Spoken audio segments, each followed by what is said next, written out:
I sang that song for more than 60 years, a song of praise to Joseph Smith, the prophet of the Restoration and founder of the LDS Church. The church I was born into, the church I loved with all my heart and taught my children to believe in, the church I served as a bishop for 5 years. I knew the church was true. I knew Joseph Smith was a prophet. I was a faithful Latter-day Saint. My life has been built on certain truths, but wishing doesn't change the truth.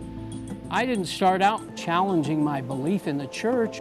Believe me, this new look at things has been gut-wrenching. I know there are those of you out there watching who are in as much turmoil as I was. But I hope that God will lead you to the truth. Jesus said, "You shall know the truth, and the truth will make you free." When I finally learned the truth about the real history and doctrines of Mormonism, I realized that I was following the gospel of Joseph Smith and not the gospel of Jesus Christ. I have come to learn that many others have made a similar journey out of the bondage of religion and into an authentic relationship with Jesus. And that's what this show is all about. Courageous people who want to share their story, hoping that you, the viewer, will discover the same new life in Jesus. So if you're a Latter-day Saint who is struggling with questions or seeking a genuine encounter with the Savior, we invite you to join us tonight. We have a joyful message that we want to share with you.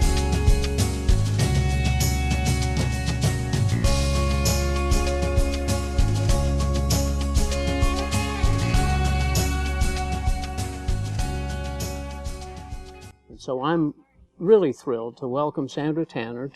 Okay, so Gerald reads this encyclopedia article, and it mentioned the different breakoff groups of Mormonism. Now, you'd been you'd seen that. I was aware of the reorganized church. I didn't really know how they were different. Yeah. I just knew there were other kinds. Yeah. Okay, Gerald reads this article, and it mentions there's different groups that believe different ways than the Utah church. And one of them they listed was the reorganized LDS church. It's now called the Community of Christ. Right. Mm-hmm. But he saw that listed. He looked in the phone book and saw there was a reorganized church here in Salt Lake. So he was curious to know what they were about. Just curious by just nature, curious. I guess. Yeah, huh? just curious. I mean, I wouldn't have thought myself that that would be something I would do, but Gerald did, and so calls right. him up and says, "What's your story over here, huh?" Yeah, he calls up and makes an appointment to meet with the pastor. They don't call them bishops in the reorganized church. They call them pastors. He went over and met with the pastor, and the pastor was so excited because here was a young Mormon kid interested, asking questions. Okay, so this pastor starts giving Gerald photocopies of all kind of problems of Brigham Young's sermons. Adam, God, polygamy, blood atonement, stuff on the blacks, all kinds of, he starts plying with all of these shocking things. Gerald, yeah. And said, Joseph Smith had nothing to do with polygamy. That was all Brigham Young. And Emma Smith said that Joseph never had any other wives but her. And so we're the true church. We got the Smith family with us. And it's all Brigham's fault. Oh, the polygamy, everything that came to Utah was Brigham Young's idea and his fault. You need to just scrap all the Utah stuff and come back to the true church, which is the reorganized LDS church. My goodness. Okay. So he starts visiting there on Sundays to see what they're preaching and what they're about. In the process, he met a man there named James Wardle. And James Wardle was a reorganized guy that was fascinated by Mormon history. Mm. He had a barber shop downtown. It's now where the Matheson Courthouse is, but it used to be on State Street there. State, yeah.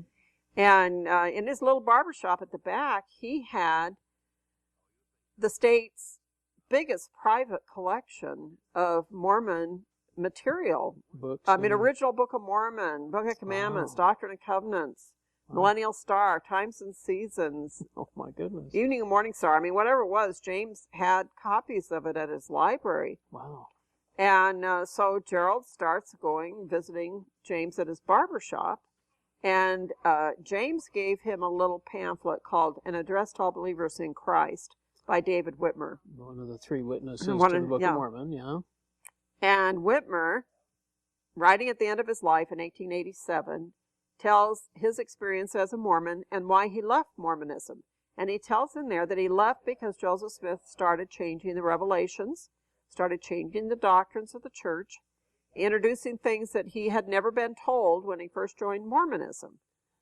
That's amazing. That is one of the things that affected me. I went back and looked at some of the Book of Commandment, Revelations, and then just a couple of years later, the Doctrine and Covenants in 1835, and they were different. That's right. And that's what Gerald found. Well, he saw that that's what Whitmer said, but okay. he has not seen the original, so he doesn't know this is a fact. Okay.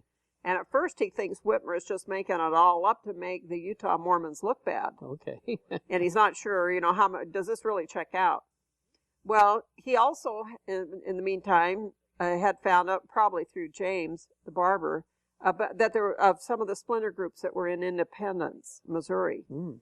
He got in his jalopy and drives out to Missouri. I mean, any mother would have had a heart attack to know that Gerald did that? Yeah. How old was he? 18 or 19. He must have been 19 at this point. Oh, my goodness. I mean, it's a jalopy, Yeah. and he's going to drive it to Missouri.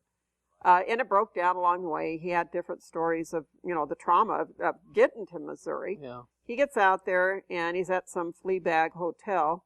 And, what could he afford, Right. So he visits around the different splinter groups.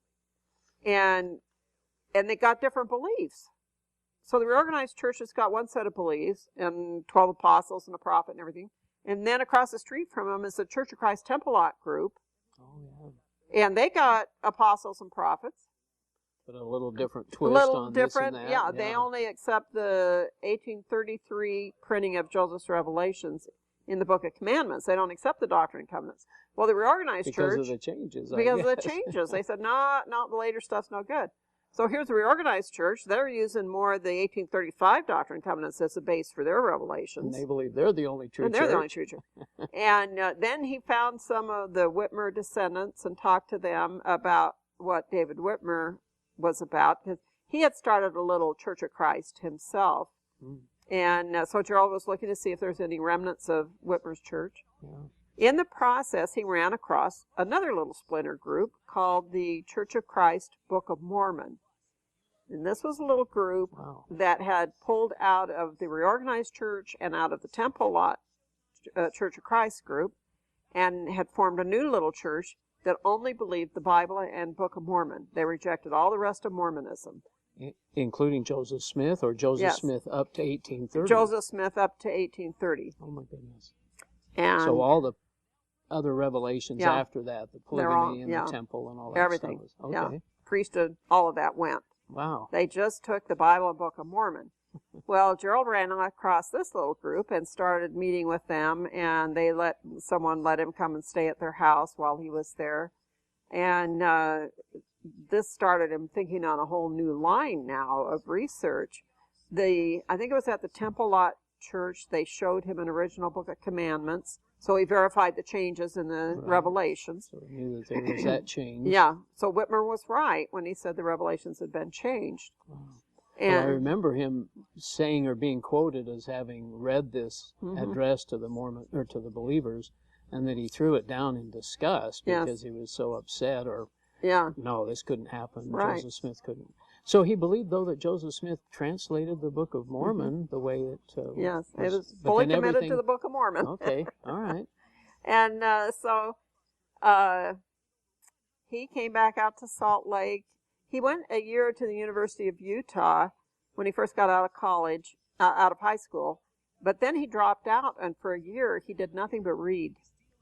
Research this. And he read the 7-volume history of the church. Wow. The documentary history. I'm not sure how much of the comprehensive history he read, but he was aware of that. He must have read parts of it. Went back and read the original scriptures before they were changed. Yeah. And started going to James' barbershop and sitting in his barbershop reading more material. all the old books to check out all the references. Wow. And the more he studied, the more he was running across references to old documents that didn't read the same way today.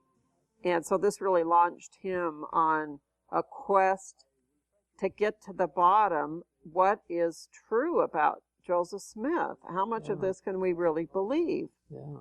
And while he made his second trip out to Independence, Missouri, and stayed a month, I believe it was, with the people out there, during that time, they really started talking to him about spiritual matters, not just, Mormon, what edition of the Revelations are you going to trust? But they got talking more about spiritual matters. And they started pointing out to Gerald, the Bible and Book of Mormon teach there's only one God. They teach there's only salvation through Christ. There's no temple ritual in the Book of Mormon or the Bible. That all these doctrines that you've grown up thinking are not part of either the Bible or Book of Mormon. Yeah. They started talking to him about grace and about the centrality of Christ, about the oneness of God. And through all of these discussions through that month, he came to faith in Christ.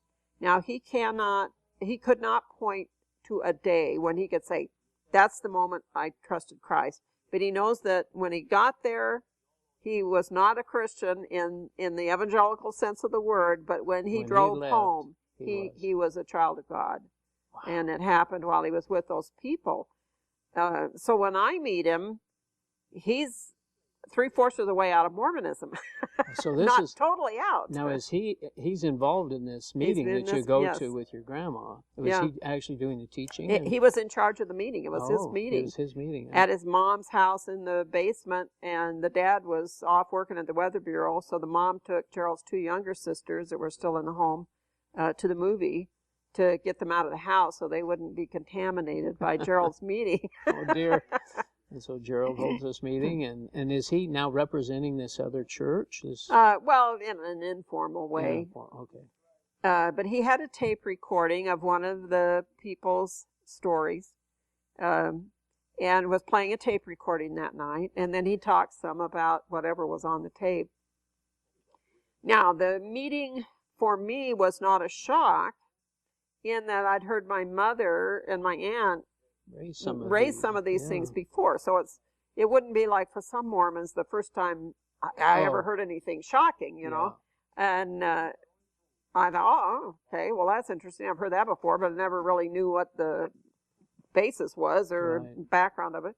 And so at the end of the meeting, I went up to Gerald, because Gerald was cute. And anyone that sees a picture of Gerald, he was a nice-looking fellow. And I went up to Gerald and batted my eyes and said, oh, that was so interesting. Why don't you come over to my grandma's and tell me more? And Gerald was so excited that someone was paying attention to what he had to say. So he was all for coming over to enlighten me. But it wasn't, even though I'd had questions about Mormonism, my inviting Gerald to my grandma's was not really a quest for those answers at that point. I just wanted to get to know Gerald. Well, I wanted to read. I apologize for shuffling papers here, but this is what he's recorded to have said. And this was given by Bill McKeever at his funeral. Although I thought she was a beautiful young woman, I felt that she was probably too rich and sophisticated to have any interest in me. Later, I was to learn that she had a wonderful personality, as we've all learned here, and was very down to earth and was anything but rich. Yeah. And so you, did he take this as an interest in him or an interest in his message? Oh, he was so serious. Oh, dear. Oh, yes. So, unfortunately for Gerald, he was coming over for dinner on April 1st. Oh, dear. Yeah, it's not a good sign, because I was somewhat of a prankster. Well, I learned later Gerald was too, but at this point he was all seriousness. Okay. And so I had set the table with all the wrong kind of utensils. So, having a spatula there instead of a spoon. Oh, boy. Everything was wrong. Yeah. Pie tin for a plate. Very April 1st stuff. Yeah, a measuring cup for glass. So all the utensils were just out of the kitchen, but all wrong for sitting down to dinner. And Gerald was just determined. He was just going to be the best witness ever. And he just, with the straightest face, sat down, like he was, really going to try to eat with whatever was there. He wasn't. And I couldn't hold it anymore, and I just started to laugh. And it's a wonder Gerald ever talked to me again because I thought it was so funny. And he was humiliated. Obviously, we got past that. You got past that. Yeah. But your dating turned out to be a lot of studying, didn't it? Yes, my courtship with Gerald amounted to spending the evening comparing the Doctrine and Covenants with the Book of Commandments or something like that. We didn't go to movies or anything. We just sat in my grandma's house and cheap date. He took me on one date where we went out to dinner for spaghetti dinner. But before we got engaged, that we did not date. We studied Mormonism. That was our evening. Now, how old were you when you went to this meeting? I was 18. 18. I was 17 when I got out of high school. And he was a little older. He was 3 years older than me. Well, no, he was just 20. He didn't turn 21 till that June. Okay. And how long did you court or date? 2.5 months. Wow. Yeah. Yeah. I look back on it now and I think, well, no wonder my mom was upset. Now that you think about it. I call her on the phone and I say, Mom, I'm dropping out of college. I'm just got engaged to an apostate.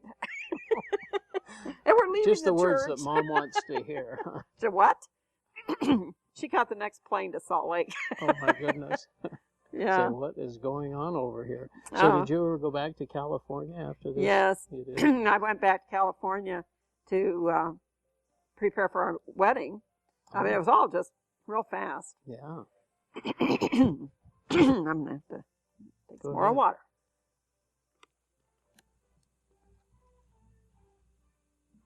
My mom actually went to San Diego during World War II. I guess there was a lot of migration to California. A lot of defense work. To work for defense and so on. So that's where your family was. But you were married in California then? Or did you end up? When Gerald proposed to me, we had only known each other 6 or 7 weeks. My goodness. And I went down to California then to prepare for the wedding.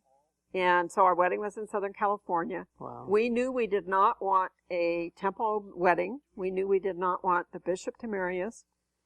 Because he, at this point, was, of course, believing in the Book of Mormon. But not Utah Mormonism. But not Utah Mormonism. And where were you at that? I had come along with his challenge to me to look at the documents. In fact, my grandma and I had sat for a week or two comparing the Book of Commandments with the Doctrine and Covenants. I went down to the bookstore and bought a reprint. And we sat there day after day reading one against the other, and I was marking in my Doctrine and Covenants where the changes were at as we'd go along through. And I'd say, wait, Grandma, she's reading. I said, wait, I got to write a note in here. That sentence has changed, or they added a paragraph. Wait a minute.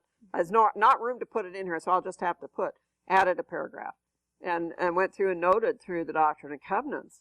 And it's shocking how much change there is, isn't it? Yeah. So this was a real struggle for me in seeing how the Doctrine and Covenants had been rewritten. You're taught as a Mormon, you can't trust the Bible because it's been changed and edited. Well, the translation and everything, right? Yeah. So and even the Book of Mormon's a translation. Yeah, but you assume it's all correct. But the Doctrine and Covenants. Yeah.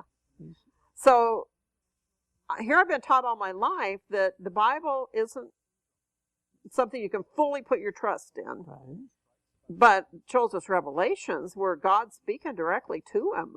So this is the, straight, it's like Moses on the mount getting the 10 Commandments. This is God speaking. Yeah, at least God should get it right the first time. And I'm going through this and seeing, and they're important changes. A lot of Mormons think that, it's these and thous or something. No, one revelation said the only gift God gave Joseph Smith was to bring out the Book of Mormon.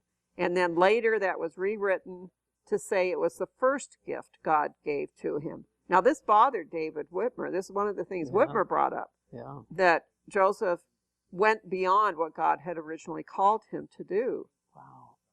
Well, I remember one that had Oliver Cowdery with the gift of the divining rod. Right. And later it got changed to the gift of Aaron. Right. To kind of tie into the Aaronic priesthood. Right. But that first thing was in the Book of Commandments, and the other was in the Yeah. Doctrine and Covenants. So when Gerald and I were studying together, when I was still in Salt Lake, he's showing me On these dates. on our dates, he's showing me all these changes and problems, and then I told him I was a great-great-granddaughter of Brigham Young, and he said one night, well, have you ever read any of Brigham Young's sermons?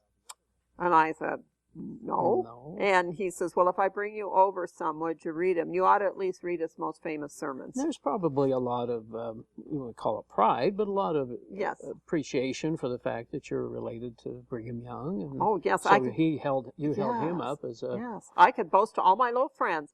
My great-grandpa laid out the streets of Salt Lake, and he designed the tabernacle, and he designed the Salt Lake Temple. And Wow. In my household, Brigham Young was more important than Joseph Smith. Now, in other homes, that would probably be the reverse. But in my home, everything was about Brigham Young. Yeah. And so I said, well, okay, I'll read a few sermons. So Gerald comes over with the copies of the sermons on blood atonement, where your own blood has to be sacrificed for certain sins. Yeah. And polygamy has to be lived to become a god, to have exaltation. Yeah, that's it. And that the blacks can't hold the priesthood, and that the Civil War would not free the slave. Well, obviously that didn't work out.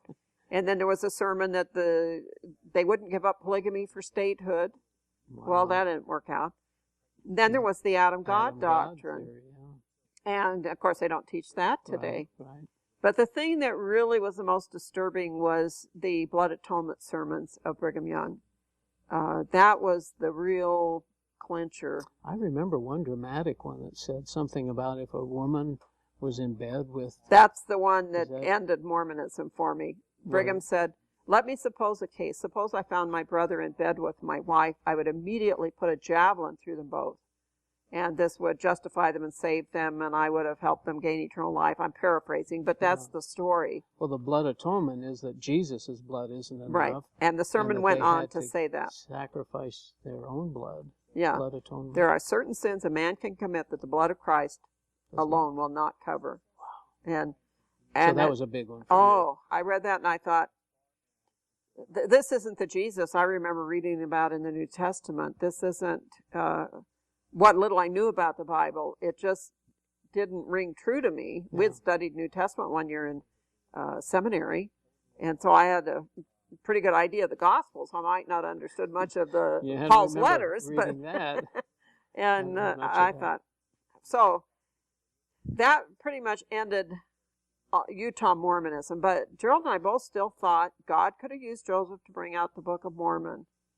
And so we were still hanging on to that. And it said, like you said, that was his calling, perhaps, was to bring forth the Book of Mormon. Yeah. Let me just kind of interject here, I guess, a thought about current Mormons and the fact that they know so little about their church. Why are we, but LDS are so unwilling to really look at anything and study? Well, you're trained all your life. Truth comes from the directions of the church leaders. And if it comes from any other source than the church leaders, it's suspect. And if it's anything that questions anything the church leaders have said, you know it's not from God.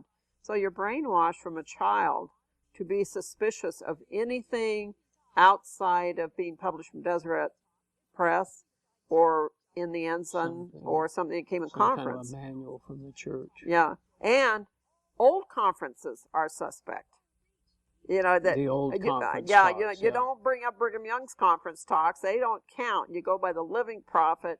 So you're trained all your life. We go by the living prophet. Don't listen to anything else because you'll just get confused. Well, yeah, you'll get confused because it contradicts it. Well, I'm impressed that you and Gerald and, of course, Grandma Young and everybody would be so willing to, and your mom, to be willing to investigate and to evaluate and try to think on their own. And, right. Yeah, that's amazing. So you... Okay, back to the wedding. Yeah, but go back to California, getting ready for the wedding, huh? So we didn't want the bishop to do it, and we didn't want a temple marriage. So my mom says, well, I know a minister. I'll ask him. Well, I didn't know at that time that not all ministers are really Christians. Oh. So we have this congregational minister that I find out later didn't even believe in the resurrection. So I could have had the bishop do it just as easy as having him. He was a nice man, but I mean, his idea of a Bible study was to tell you all the ways Paul was wrong. Oh my goodness. And so. But it was legal when you got Oh married. yeah, it was legal. So then we settled down in California for the first year of our marriage. Now, was Gerald working at this? Yeah, well, he got a job down in California. He came down just before the wedding and started looking for a job and found one at a machinist shop. Mm. He was trained as a machinist, and he worked as a machinist for the first 5 years of our marriage. Wow. Before we went full-time working. Were you working? I worked right at first. I continued my job at Sears. Oh. But then I got pregnant, and so then I dropped out of working at Sears.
Missionaries knocked on our door when we were married but didn't have any children.